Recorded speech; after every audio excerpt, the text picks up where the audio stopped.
ದೇವರ ಮಕ್ಕಳ ಎಲ್ಲರೂ ಹೇಳಿ ಬೆಳ್ಳಗೆ ಬೆಳಗಾಯಿತು ಬೇಗ ಹೇಳಿ ಅಂತ ಕುವೆಂಪು ಮಕ್ಕಳಿಗೋಸ್ಕರ ಹೇಳ್ತಾ ಇದ್ದಾರೆ. ಏನಂತ? ಬೆಳಗಾಯಿತು ಬೆಳಗಾಯಿತು ಹೇಳಿ ಹೇಳಿ.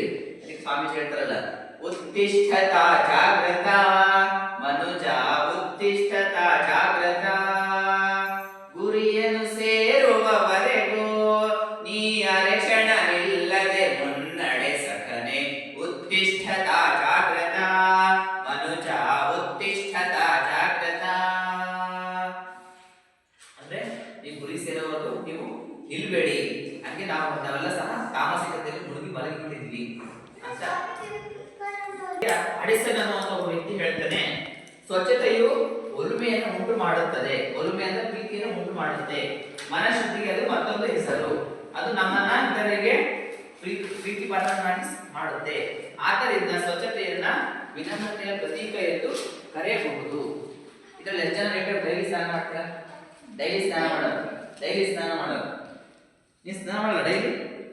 ದಿನ ಮಾಡಲ್ಲ ಸ್ನಾನ? ಡೈಲಿ ಎಲ್ಲ ಸ್ನಾನ ಮಾಡ್ತೀರಲ್ವಾ? ಅದು ಏನು? ಶುಚಿತ್ವ, ಕ್ಲೀನ್ನೆಸ್ ಅಲ್ವಾ? ಆಮೇಲೆ ಡೈಲಿ ಯಾರು ಸ್ನಾನ ಮಾಡೋಣ? ಒಗ್ಗಿದ ಬಟ್ಟೆ ಧರಿಸ್ತೀರಾ?